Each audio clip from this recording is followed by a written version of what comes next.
నేడు సుప్రీంకోర్టులో Chandrababu skill scam case విచారణ జరగనుంది. సిఐడి తరపున వాదనలు వినిపించనున్నారు సీనియర్ న్యాయవాది ముకుల్ రోహత్గి.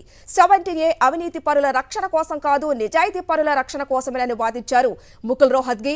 గత విచారణలో దాదాపు 4 గంటల పాటు చంద్రబాబు తరపున సుదీర్ఘ వాదనలు వినిపించారు. Harish Salve, justice Aniruddha Bose, justice Bela Trivedi case విచారణ చేస్తున్నారు. అవినీతి నిరోధక చట్టం ఉద్దేశానికి తూట్లు పొడిచేలా 17A వర్తింపు చేయలేమని వ్యాఖ్యానించింది ధర్మాసనం.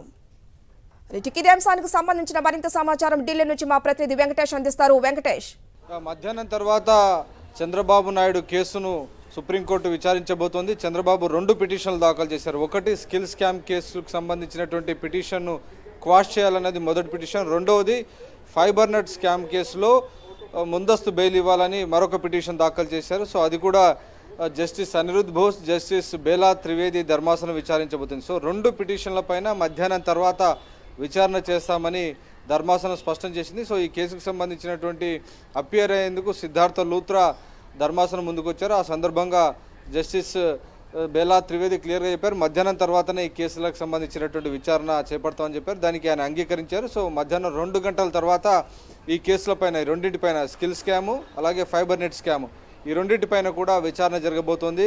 స్కిల్ స్కామ్కి సంబంధించినంత వరకు అయితే క్లియర్గా మనం చూస్తున్నాం, వరుసగా వాదనలు కొనసాగుతున్నాయి. ఇప్పటికే 4 గంటల పాటు సుప్రీంకోర్టు చాలా సుదీర్ఘ వాదనలు విన్నది. ఇప్పుడు సిఐడి తరపున ముకుల్ రోహత్గి వినిపించేటువంటి వాదనలు వినబోతోంది. ఎట్టి పరిస్థితుల్లో కూడా సెక్షన్ 17A చంద్రబాబు నాయుడుకు వర్తించదనేటువంటి అంశాన్ని ప్రభుత్వం పదే పదే స్పష్టం చేస్తుంది. ఈరోజు ఆ వాదనలు మరోసారి కంటిన్యూ చేయబోతుంది. 17A అనేది 2018 జూలై తర్వాత జరిగినటువంటి నేరాలకే వర్తిస్తుంది. కానీ 2015లోనే జరిగినటువంటి నేరం ఈ స్కిల్ స్కామ్ అనేది. కాబట్టి ఈ 17A వర్తించదు. కాబట్టి గవర్నర్ అనుమతి తీసుకోవాల్సినటువంటి అవసరం లేదు. కాబట్టి యథావిధిగా ఈ కేసుకు సంబంధించినటువంటి దర్యాప్తుకు ఎలాంటి ఆటంకాలు, అవరోధాలు కల్పించకుండా చూడాలని ప్రభుత్వం విజ్ఞప్తి చేస్తుంది. ఆ మేరకు చంద్రబాబు నాయుడు దాఖలు చేసినటువంటి పిటిషన్ను డిస్మిస్ చేయాలని ఆంధ్రప్రదేశ్ ప్రభుత్వం కోరుతుంది. రెండవ case fibre net scam. Fibre net స్కామ్లో కూడా 100 కోట్ల రూపాయలను అక్రమంగా కాజేశారనేటువంటి ఆరోపణలు చంద్రబాబు నాయుడు పైన ఉన్నాయి. దానిపైన చంద్రబాబు నాయుడు పైన ఈ కేసు ఉంది. సో ఆ కేసులో ఇప్పటికే ఆంధ్రప్రదేశ్ హైకోర్టు యాంటిసిపేటరీ బెయిల్ను, ముందస్తు బెయిల్ను తిరస్కరించినటువంటి సందర్భం మనం చూసాం. సో ఆంధ్రప్రదేశ్ హైకోర్టు ఇచ్చినటువంటి తీర్పును సవాల్ చేస్తూ సుప్రీంకోర్టులో చంద్రబాబు నాయుడు 2 రోజుల కిందటే పిటిషన్ దాఖలు చేశారు. సో ఈ పిటిషన్ ఈరోజు మధ్యాహ్నం తర్వాత విచారణకు రాబోతుంది. తనకు ఫైబర్ నెట్ స్కామ్ కేసులో ముందస్తు బెయిల్ ఇవ్వాలి, యాంటిసిపేటరీ బెయిల్ ఇవ్వాలని చంద్రబాబు నాయుడు విజ్ఞప్తి చేస్తున్నారు. సో ఈ 2 పిటిషన్లు కూడా ఈరోజు సుప్రీంకోర్టు ముందున్నాయి. మధ్యాహ్నం తర్వాత సుప్రీంకోర్టు దీనిపైన ఏం డిసైడ్ చేయబోతుందని మనం చూడాలి. ఇప్పటి వరకు కొన్ని వాదనలు చూసాము. మధ్యాహ్నం 2 గంటల తర్వాత కూడా మళ్ళీ విచారణ జరగబోతోంది. మరి 17A వర్తింపజేయలేదు అని ఒక పక్క కోర్టు చెప్తుంది. మరి ఎటువంటి విచారణ చూడొచ్చు మనం నెక్స్ట్? చంద్రబాబు తరపునటువంటి న్యాయవాదులు ఇప్పటికే తమ వాదనలు వినిపించారు. ఈ నేరం జరిగింది 2015లో అయినప్పటికీ చంద్రబాబు నాయుడు పైన ఎఫ్ఐఆర్ దాఖలైంది.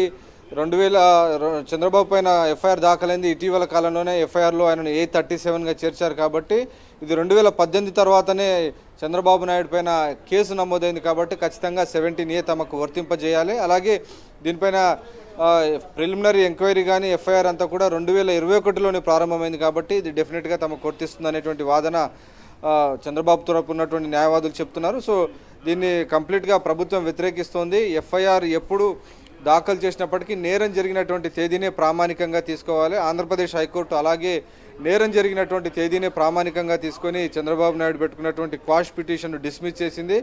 ఇన్వెస్టిగేషన్ ఏజెన్సీ ఈ కేసులో లోతుగా దర్యాప్తు జరిపి ప్రజాధనం ఎవరి జేబులోకి వెళ్ళిందని తేల్చేందుకు అవకాశం కల్పించింది. సో అదే తరహాలో సుప్రీంకోర్టు కూడా ఆంధ్రప్రదేశ్ హైకోర్టు ఇచ్చినటువంటి తీర్పును సమర్థించాలనేది ప్రభుత్వం చేస్తున్నటువంటి వాదన. నిజానికి ఈ కేసుకు సంబంధించినటువంటి మెరిట్స్లో కనుక వెళ్తే చాలా ఓపెన్ కేసుగా కనబడుతోందని న్యాయ నిపుణులందరూ కూడా అభిప్రాయపడుతున్నారు.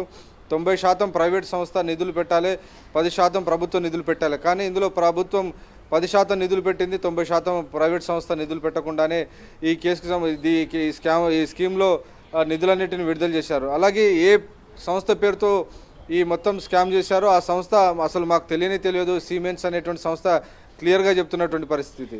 సో ప్రధానమైనటువంటి సంస్థకు తెలియకుండానే మధ్యలో ఉన్నటువంటి వారితో చంద్రబాబు నాయుడు ఆ సందర్భంలో చేతులు కలిపి 371 కోట్ల రూపాయల ప్రజాధనాన్ని తమ వారి జేబుల్లోకి మళ్లించారనేటువంటి ఆరోపణలు ఎదుర్కొంటున్నారు. కాబట్టి డెఫినెట్గా మెరిట్స్లోకి వెళ్తే కేసులో తమదే విజయం అనేది ఆంధ్రప్రదేశ్ ప్రభుత్వం చెప్తోంది. అలాగే ఒక టెక్నికల్ ఇష్యూస్ తీసుకున్నప్పటికీ కూడా ప్రభుత్వమే విజయం సాధించేటువంటి అవకాశం ఉంది. ఎందుకంటే 17A రాకంటే ముందే నేరం జరిగింది కాబట్టి 17A వర్తించే అవకాశం లేదు. గవర్నర్ అనుమతి తీసుకోవాల్సినటువంటి అవసరం లేదు కాబట్టి ఆ ప్రశ్నే ఉత్పన్నం కాబట్టి ఒక రకంగా సాంకేతికంగా మరోవైపు కేసు మెరిట్స్ పరంగా రెండు వైపులా చూసినా కానీ ఆంధ్రప్రదేశ్ ప్రభుత్వ వాదన నెగ్గుతుందనేటువంటి ఆశాభావం ప్రభుత్వం వ్యక్తం చేస్తుంది.